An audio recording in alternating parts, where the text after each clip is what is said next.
போன முறையை விட இந்த முறை கொத்தமல்லி நல்லா சூப்பராக வந்து வளர்ந்துருக்கு. போன முறை கூட ஒரு சில விதைங்க முளைக்காமே போயிருச்சு. ஆனால் இந்த முறை எல்லா விதையுமே போட்ட எல்லா விதையுமே நல்லா முளைச்சி வந்திருக்கு. ஒரு சிஸ்டர் கூட கேட்டிருந்தாங்க, சிஸ்டர் கொத்தமல்லி விதைக்கிறது எப்படின்னு சொல்லிட்டு வீடியோ போடுங்க அப்படின்ட்டு. கண்டிப்பாக நான் அடுத்த முறை வந்து பார்த்தீங்கன்னா இப்போ தான் அந்த மீஷோவில் பேக் ஆர்டர் பண்ணி வாங்கியிருக்கேன். மண்ணெல்லாம் ரெடி பண்ணிவிட்டு நான் விதைக்கும் போது உங்களுக்கு வீடியோ வந்து போடுறேன். சிவப்பு முள்ளங்கி நல்லா அறுவடைக்கு சூப்பராக தயாராக இருக்குது. இன்னும் ஒரு 2-3 நாள் போச்சுன்னா நம்ம வந்து பறிச்சிடலாம்.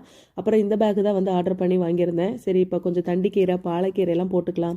இன்னொரு பேக்கில் ஃபுல்லாகவே வந்து கொத்தமல்லி போட்டுக்கலாம். ஏன்னா கொத்தமல்லி தான் நம்மளுக்கு நிறைய வந்து தேவைப்படும். அதனால கொத்தமல்லி போட்டுக்கலாம் அப்படின்ட்டு அதுக்கு தான் எல்லாம் ரெடி பண்ணிட்டு இருக்கோம்.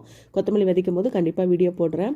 அப்புறம் வந்து சரி இனிமேல் வந்து வெயில் காலமாக இருக்குமா, அதனால் வந்து முளைப்பு வரும்போதே வந்து கருகி போயிடும் ரொம்ப வெயிலில் இருந்தால். அதனால் இந்த மரத்தடியிலே வச்சுக்கலாம் அப்படின்ட்டு இந்த மரத்தடியிலே வந்து எல்லா பேக்கெல்லாம் வந்து வச்சுட்டு மண்ணை எல்லாத்தையும் வந்து கொட்டிட்டாரு. மண்ணை நல்லா ஆறுனதுக்கப்புறமா அதில் போட்டு கொஞ்சம் ஜீவாமிர்தம் இதெல்லாம் ஊற்றி அதுக்கப்புறமா மண்ணை ரெடி பண்ணிவிட்டு நம்ம விதைச்சிக்கலாம் அப்படின்ட்டு அதெல்லாம் ரெடி பண்ணியாச்சு.